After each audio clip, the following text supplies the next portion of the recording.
Hola, ¿cómo están?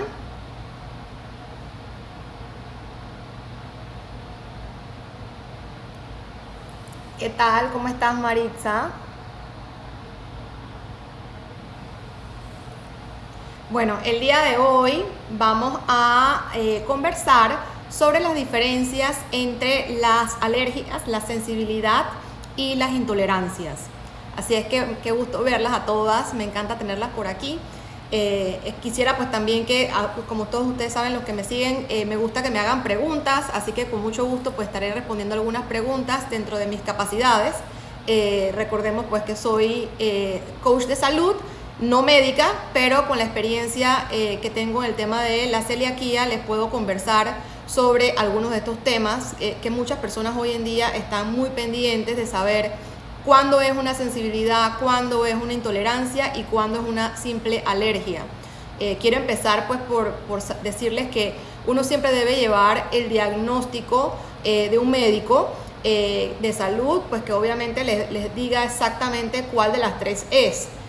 No hacer dietas o restricciones sin tener un diagnóstico es altamente recomendado porque podemos estar pensando que tenemos una cosa cuando realmente tenemos otra y hay repercusiones importantes a la hora de tomar una decisión sin estar diagnosticada por un médico.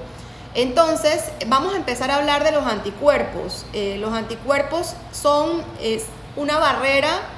Lo voy a explicar de la manera más coloquial para que la gente pueda entender, porque no me gusta utilizar términos científicos ya que no lo soy y quisiera que la gente lo pueda entender de la manera más fácil.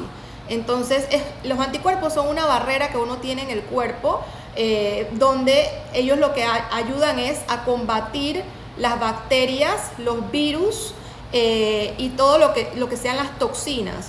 Entonces, esa bacteria, que son los anticuerpos, es lo que nos ayuda a que nosotros no nos enfermemos con facilidad. Las personas que padecen de enfermedades autoinmunes, obviamente, pues estos anticuerpos los tienen muy sensitivos, donde definitivamente no les está ayudando a combatir esa enfermedad autoinmune, sino que al revés, ayuda a autodestruir algunas células del cuerpo y algunos órganos también, dependiendo de cuál sea esta enfermedad autoinmune, pero eso ya lo podemos ver más en detalle en el webinar que voy a tener el día 27 de mayo en el concepto del Día de la Celiaquía. Y para registrarse deben entonces mandar un correo a info@ladiesingluten.com. Entonces, continuando, hay tres fórmulas de medir los anticuerpos que tienen que ver con la alergia, la sensibilidad y la intolerancia. Estos anticuerpos vendrían siendo la IgA, la IgE y la IgG. Para poder entonces saber y partir desde un punto qué tan alto tenemos estos anticuerpos y hacia qué tipo de alimentos ellos están reaccionando, hay que hacer un test de estos anticuerpos. Por lo general, siempre mandamos a hacer el IgA total. ¿Por qué? Porque cuando solamente haces IgA a los alimentos y no haces el IgA total, no tienes la medida general de la inflamación que podría estar teniendo el cuerpo. Entonces es bien importante mandar el IgA total para también saber cómo está eso. Muchas personas siempre vienen con los test hechos solamente a los alimentos y podemos estar no viendo otras cosas que pudiesen estar sintiendo tu cuerpo y que puede darte alguna otra malestar o síntoma más adelante. Entonces, básicamente eso quería estar claro en lo que es la IgA total. La IgE es la que mide sobre todo las alergias, o sea, cuando un niño vamos a hablar de un niño por poner un ejemplo, pero un niño o un adulto cualquiera, tenga alguna alergia, por decir, al chocolate o al camarón o a las nueces, que son este tipo de alergias donde tú las comes, pero también probablemente se te pueda hasta cerrar la tráquea. Es una alergia que definitivamente es peligrosa. O sea, nosotros podemos tener una alergia a que estornudamos, que de repente tenemos los ojos llorosos. Puedes tener un tipo de sinusitis, que es una reacción también alérgica a algún alimento. Sin embargo, también te puede dar urticaria. La urticaria es cuando la alergia la tienes concentrada en la sangre y hace como unas bolitas y bolonchones grandes como si tuvieses tenido quemaduras. Eso se llama urticaria. Y la urticaria entonces también es algo que con exceso de alergia e inflamación, eso puede llegar también a afectarte, y cuando se te cierra la tráquea no puedes respirar. Entonces si no puedes respirar, tú tienes un corto tiempo para llegar a un hospital, vamos a decir 10 minutos de repente, si siendo mucho, y es de mucho peligro ser alérgico. Yo te diría que ser alérgico tiene consecuencias mortales más que incluso ser celíaco. Entonces, la alergia a cualquier alimento es un tema que realmente hay que ponerle mucho cuidado, porque probablemente tú empieces con una alergia de lagrimeo o de nariz, y eventualmente esa alergia también se puede ir agravando con el tiempo. Hoy te dio lagrimeo, te dio la nariz, pero en algún momento te puede cerrar la tráquea y pierdes el control. O sea, jugar con ese tipo de alergias y comer alimentos a los que ya sabes que eres alérgico es realmente peligroso. Entonces yo consideraría pues que descartar la alergia a un alimento sería el primer paso a dar, porque es el que más rápidamente te puede cerrar la tráquea y podrías fallecer. En el tema de la IgG, la IgG es la que usamos para medir la intolerancia. ¿Esto qué significa? Que vamos entonces a medir todo lo que nos cae mal en el intestino. Y la IgG mide la inflamación intestinal. Entonces es súper importante hacer la IgG para poder entonces estar claros de qué tipo de intolerancia o inflamación, si hay o no hay intolerancia o inflamación dentro del intestino y qué la provoca. La IgG es la que se utiliza también y se puede medir en varios alimentos. O sea que medir una de las inmunoglobulinas, que son lo que significa la palabra I, en la IgA, IgE, IgG, inmunoglobulina, es importante medirlas todas. O sea, la IgA, la IgG y la IgE. En su mayor parte, estas son las que se miden. Hay otro tipo de anticuerpos e inmunoglobulinas que también se miden, pero ya son para otro tipo de casos, como por ejemplo la IgM, que mide para la mononucleosis, y la IgD, que es la que es poco estudiada hasta la fecha. De esa todavía no tenemos mucha información y se mide muy poco, pero hay otras. Pero estas tres son las que verdaderamente necesitamos cuando queremos medir una alergia, una sensibilidad y una intolerancia. Vamos a hablar ahora, que ya hablamos de la alergia, vamos a hablar ahora de la sensibilidad. La sensibilidad es cuando a ti te cae mal un alimento, sin embargo, no tienes una reacción ni alérgica ni una reacción de ser celíaco. Por decir, hoy estamos hablando del gluten, pero esto puede ser cualquier alimento.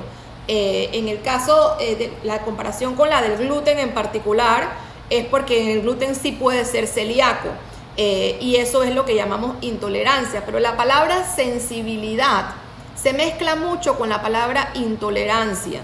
Entonces, quiero dejar claro que la intolerancia real es lo que se llama cuando uno es celíaco en el tema del gluten. O sea, que eres intolerante al gluten, o sea, igual celíaco. Pero si no eres celíaco, se dice sensibilidad. Y eso es porque simplemente no cumples con los criterios de celíaco, pero eres sensitivo al gluten, en el caso particular del gluten. Sin embargo, pues también puedes crear sensibilidad a la piña, al aguacate, a las verduras, a otro tipo de harinas, a las almendras. O sea, puedes tener una sensibilidad a cualquier alimento. Entonces es súper importante que tengamos esto claro, de que realmente hay gente que puede ser que diga, a mí me cae mal el gluten, pero no soy celíaca. Entonces eso hay que definirlo. ¿Y por qué la definición? Porque si eres celíaco conlleva a muchas otras consecuencias, que ahora vamos a hablar de eso, a que si tú solamente tienes una sensibilidad de que te cayó pesado un alimento y tú decides por opción propia no consumirlo.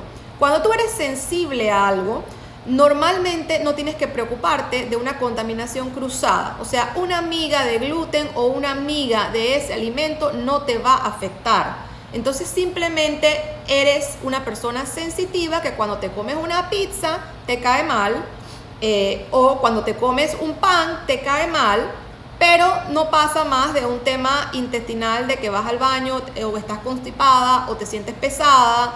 Ese tipo de reacciones son reacciones normales de una sensibilidad. Sin embargo, dice, la sensibilidad al gluten con la piña tiene relación.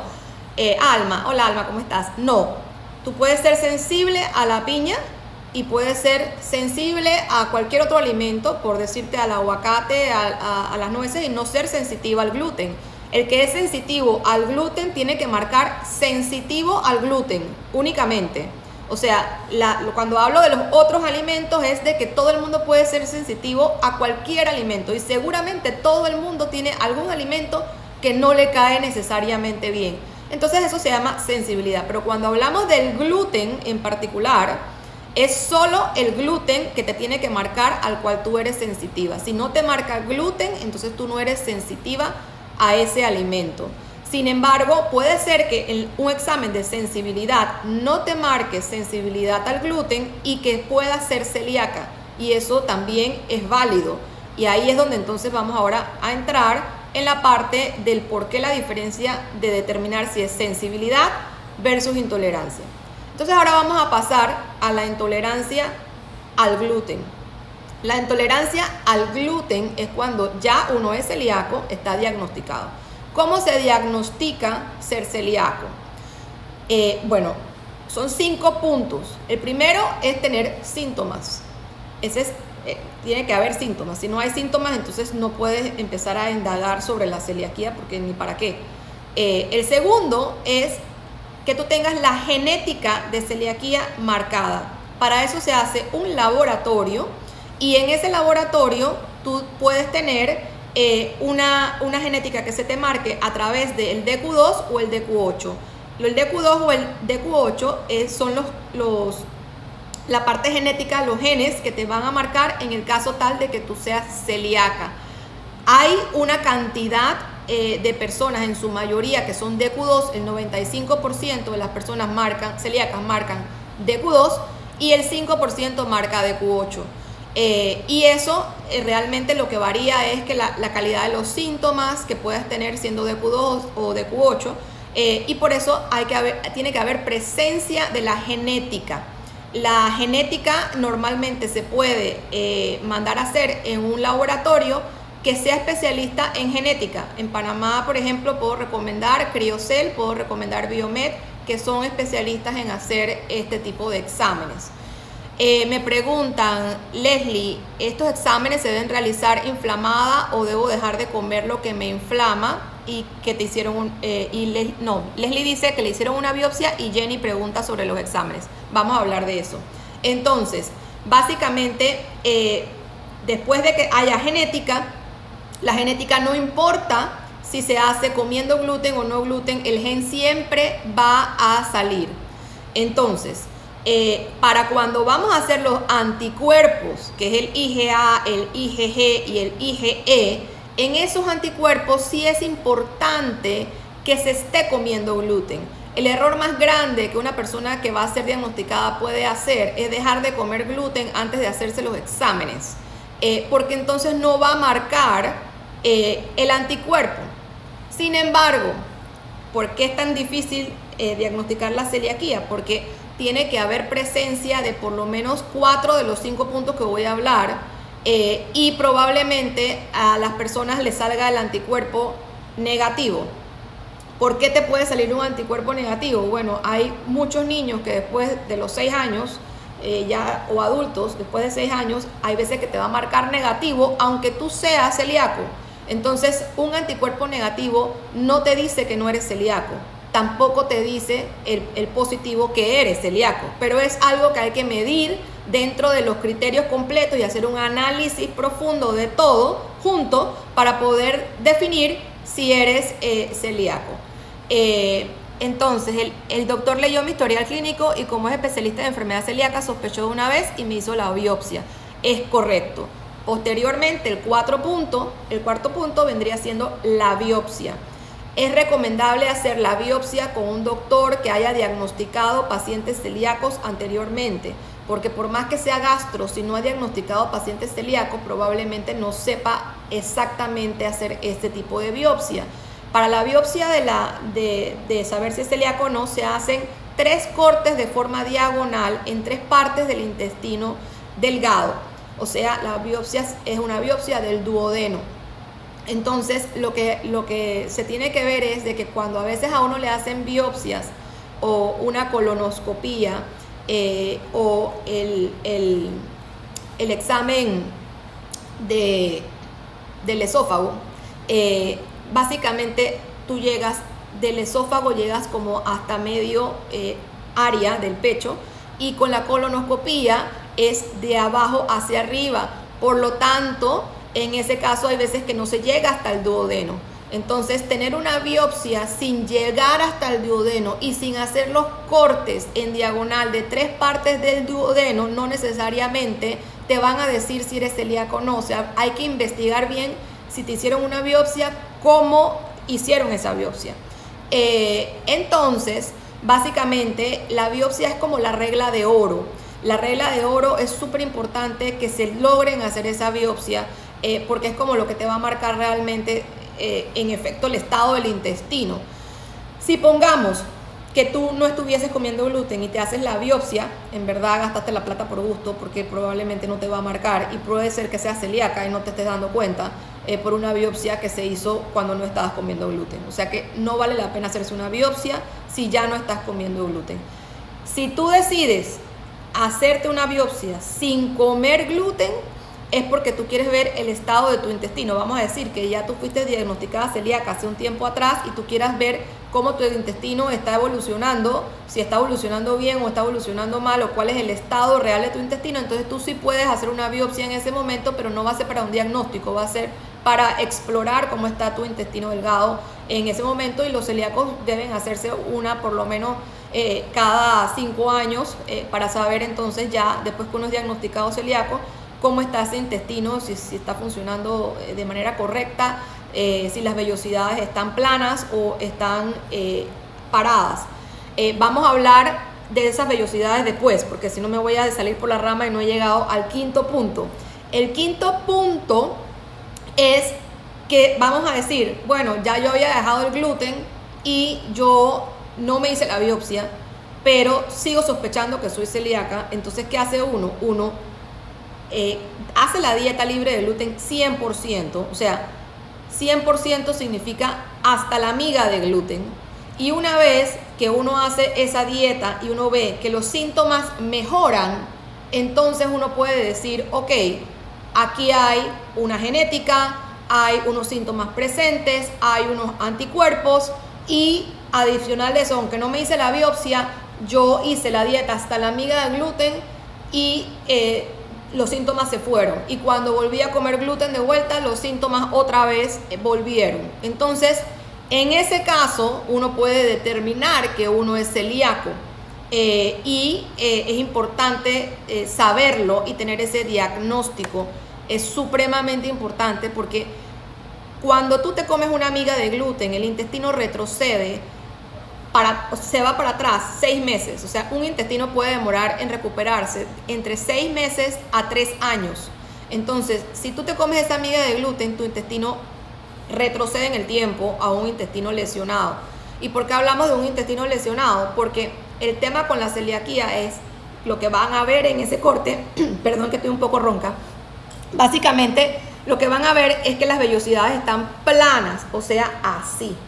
Entonces, ¿qué significa esto? Que cuando el alimento pasa por aquí arriba del intestino, las vellosidades no están paradas absorbiendo los nutrientes que hay pasando por ahí. Entonces pasas a una desnutrición, y una desnutrición en temas de vitaminas y minerales. O sea, que puedes tener una anemia, puedes tener una deficiencia de vitamina D, de vitamina B12, que también entonces tienen temas con el comportamiento y con las depresiones, las ansiedades y ese tipo de cosas. Entonces yo, en lo personal, me encanta poder medir las vitaminas, porque también eso es uno de los puntos que te indica que puede haber enfermedad celíaca. Entonces dice, eso le dijo el doctor a mi hermana, a ella el mismo doctor que me diagnosticó, le ordenó las pruebas genéticas por los síntomas y yo soy celíaca. Le salió positiva, comenzó la dieta y ya mejoró y aumentó.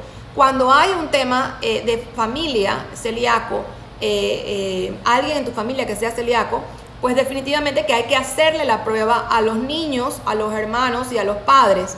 ¿Por qué? Porque puede haber otros celíacos en la familia. Puede haber como no puede haber. Entonces es importante que una persona que tiene un familiar de primer grado de consanguinidad celíaco se haga las pruebas para poder entonces determinar si eres celíaco o no. ¿Qué sucede con la celiaquía? Muy rara vez una persona celíaca que hace su dieta estricta fallece por celiaquía. Normalmente puede fallecer por otras enfermedades, pero no necesariamente por celiaquía, a menos que no tengas un control realmente de tus vitaminas y tengas entonces una anemia y tengas una deficiencia fuerte de hierro y por otro tipo de síntomas que realmente pueden estar sucediendo a lo largo, alrededor de la enfermedad celíaca, o porque tengas un intestino demasiado deteriorado, donde entonces te puede llevar a darte un cáncer intestinal. Y eso es lo que queremos evitar, y por eso es importante saber si la miga de gluten te hace daño o si simplemente te cae mal o pesado un alimento, porque sí pudieses llevar a tener un cáncer. Y eso es lo que queremos evitar con el diagnóstico que realmente puedes hacer a tiempo. Entonces dice, exacto, dejo de comer y me desinflo y se me va el estreñimiento. Por lo tanto, no consumo alimentos con gluten y mi cuerpo lo agradece. Me pasó algo similar, la biopsia me salió inflamación del intestino y ya seguía una dieta sin gluten. Luego el examen genético me salió positivo. Definitivamente que si tú seguías una dieta sin gluten y la biopsia te marcó inflamación, es porque no estabas llevándolo a la miga de gluten. Probablemente pensaste que sí, pero puede que haya tenido una contaminación cruzada que a lo mejor no fue voluntaria. Unas cosas es cuando uno tiene una contaminación cruzada voluntaria y otra es cuando es involuntaria. Hay que tener mucho cuidado con la involuntaria porque piensas que estás haciéndolo bien y realmente no lo estás haciendo del todo bien. Entonces eso es súper importante. ¿Es recomendable hacer biopsia a una niña de 2 años o las pruebas genéticas son más recomendables? Bueno, te voy a hablar del último estudio que hay. El doctor Alessio Fasano, que fue el investigador que hizo la prueba de la celiaquía que hoy se usa como la transglutaminasa, que es parte de los anticuerpos que se miden. También la transglutaminasa es la que llamamos TTG, es un anticuerpo que lo dejé por fuera porque se me fue la onda, pero realmente es el más importante de medir y ya en Panamá lo están midiendo, antes no lo medían. También te miden otros paneles de anticuerpos que son la gliadina y otros que ya no son tan relevantes como la transglutaminasa. Entonces, después que tú mides la IgA total, la IgA alimentos, la IgG alimentos y la IgE alimentos, entonces si hay algún tema más allá, se puede medir la transglutaminasa. Y la transglutaminasa es la que verdaderamente importa en el momento de determinar si eres celíaco, no solamente sensibilidades.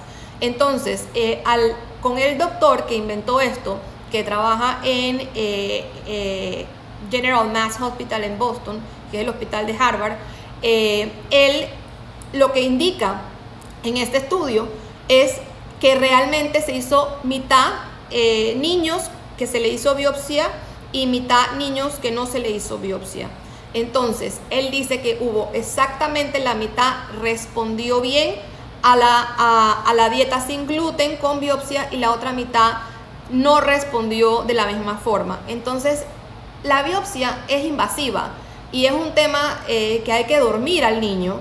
Entonces, lo que uno debe lograr hacer es que realmente uno tenga todos los síntomas, o sea, tenga todos los síntomas que sean importantes, se haga la genética, se haga los anticuerpos, se haga todo, y si todo marca, entonces dejar de quitarle el gluten a la persona hasta la miga de gluten y entonces llevar obviar la biopsia por ser invasiva. Eso es súper importante porque al final Digo, se la puedes hacer, pero estás sometiendo al niño a que se le meta un aparato dentro del cuerpo, que se duerma, y realmente el 50% reacciona de una fórmula y el otro 50% no. Entonces, a los niños es mejor adaptarlos desde chiquitos a no comer el gluten si están con todo la serie de marcas, o sea, la genética, los síntomas, los anticuerpos.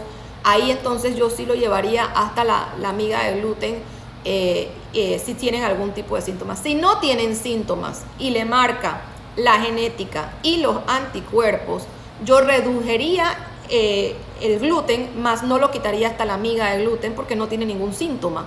Pero sí es importante reducirlo porque a la larga la persona puede desarrollar la enfermedad celíaca, entonces lo vamos a estar sobresaturando.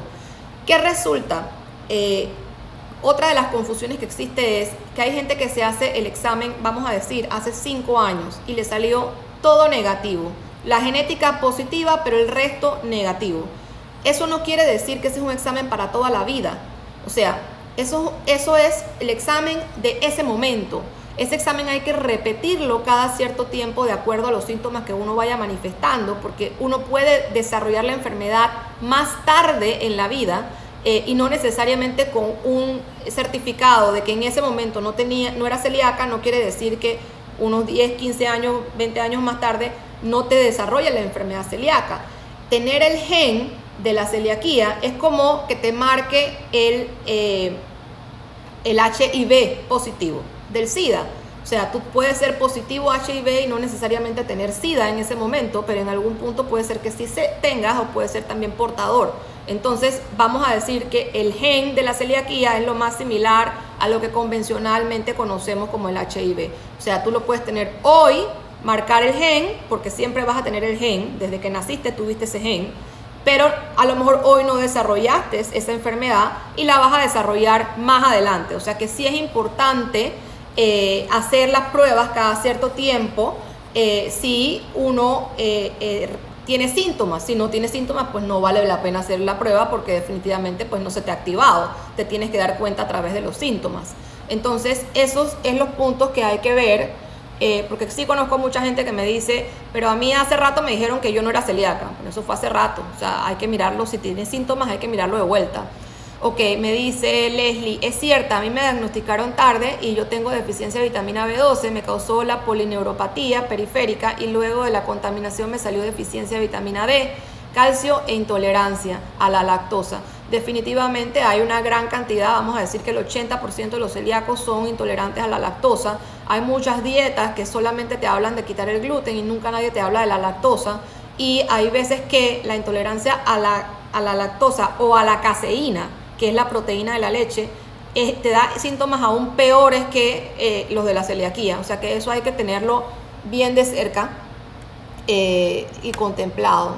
A ver, aquí quiero leer, por ejemplo, mi gastro sospechó por todos mis síntomas. Aquí, ajá. Y además tengo un gen mutado de la sangre que tiene que ver con la coagulación. Sí, normalmente gente que tiene deficiencias y enfermedades autoinmunes pueden desarrollar una segunda enfermedad autoinmune.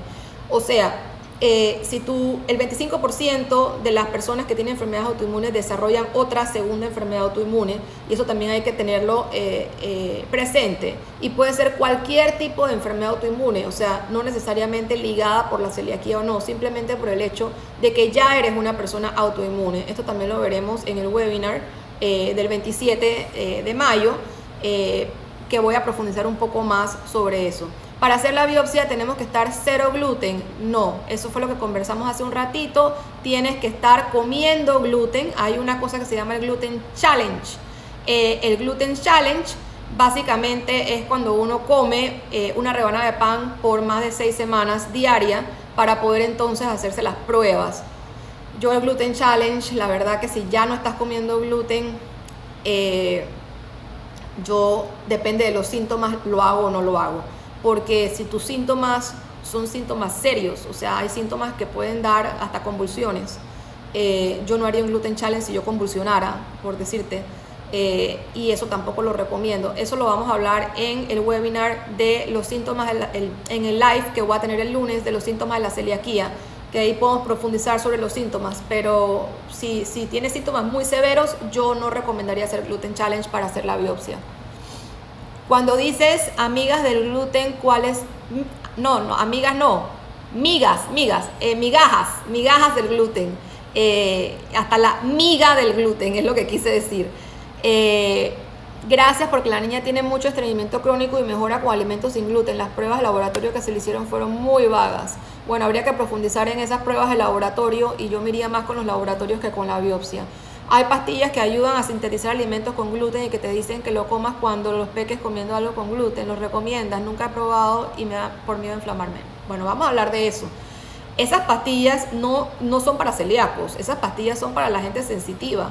Si tú eres sensitiva al gluten, como por ejemplo las que hay para la lactosa, o sea, si tú eres sensitiva a la leche y te quisiste comer un helado, pues porque eres sensitiva, entonces tú te tomas una pastilla que ayuda con la lactosa. Igualmente, si te quieres comer una pizza, pero tú eres sensitiva al gluten, entonces tú puedes comerte esa pastilla para que los síntomas no te den tanto. Pero si tú eres celíaca, esas pastillas realmente no hacen nada, porque el deterioro intestinal se va haciendo por dentro y eso tú no lo vas viendo.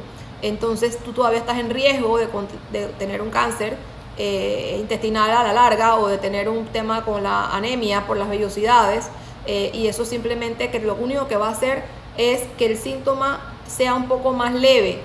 Entonces, si por ejemplo vas a ir a comer a un restaurante y le tienes miedo a una contaminación cruzada y ya sabes de que de repente hiciste todo lo que tenías que hacer, que lo voy a dar en otro live, creo que es a finales, el último live que voy a dar es el de tips de restaurantes y deliveries, y ya hiciste todo lo que podías hacer, pero te da alguna duda, lo recomendable es no comerlo. Pero si te quieres tomar la pastilla para que si te va a dar un síntoma, sea un síntoma menor, o sea, tienes que saber de que vas a tener menos síntomas, pero el daño se hizo igual al intestino, si eres celíaca. Entonces, esa pastilla te ayuda como a aliviar un poquito los síntomas, pero no te regenera el intestino y te sigue causando estragos. ¿Ok? O sea, que si la persona tiene predisposición genética puede continuar ingiriendo gluten. ¿Qué sucede si es asintomática? Eso es parte del research que se hizo, el estudio que hizo el doctor Fasano, que el 50% está en riesgo y el 50% no. Entonces, por eso es que ellos recomiendan, piensan pues que hasta que no tenga síntomas muy severos, no debería uno quitar la dieta. Ese es el último estudio. Si es una persona asintomática, realmente estás en un riesgo igual, y ya ahí tú tienes que considerar si pasar por la biopsia o no pasar por la biopsia. Eso ya es una decisión que cada persona tiene que tomar en su debido momento, pero sí existe un menor porcentaje, vamos a decir que es como un 5% del porcentaje que es asintomático.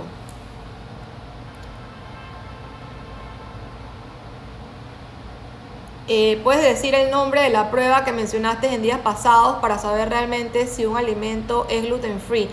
Bueno, eso es un test que se hace a través de un sensor. El sensor se compra en Amazon, se llama NEMA Sensor, se escribe NEMA, NEMA Sensor. Eso es un triangulito que te marca, tú metes en una cápsula el gluten, el alimento con gluten o sin gluten, el que tengas la duda, y lo metes en esa cápsula. Es solamente un pedacito, vamos a decir que así. Se mete adentro y eso te analiza si tiene gluten o no tiene gluten. Te sale una carita feliz si lo puedes comer y una carita triste si no lo puedes comer. Las cápsulas se vencen, así que no recomiendo comprar exceso de cápsulas si no las vas a utilizar todas. Y eso lo debes hacer para alimentos que no tengan sellos.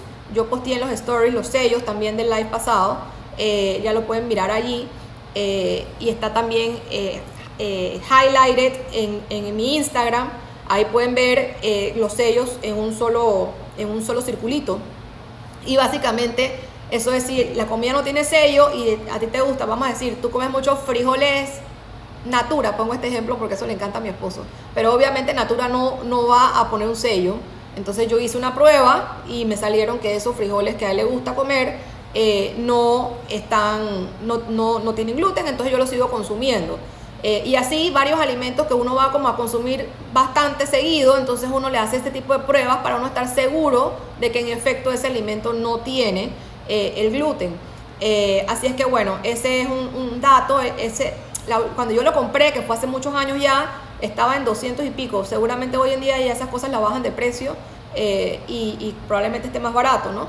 Pero eso es lo que cuesta. Las cápsulas estaban como creo que eran como $10 cada cápsula. Es caro, o sea, no es como para hacer 50 test, o sea, hazlo a lo que verdaderamente tú te sientas bien.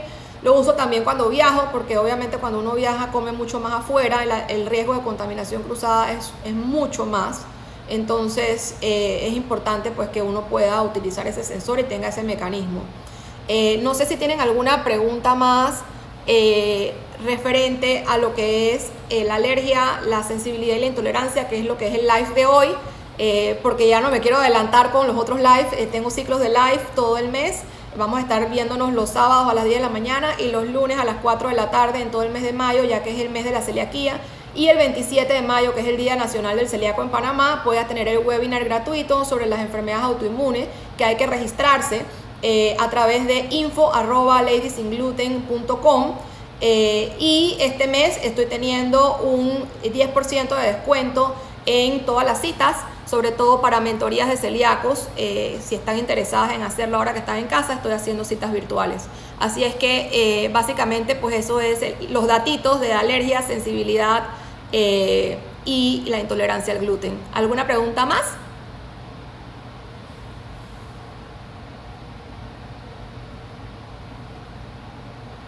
¿Alguien tiene alguna preguntita? Si no, entonces nos despedimos por hoy. Que tengan un excelente fin de semana. Hasta luego.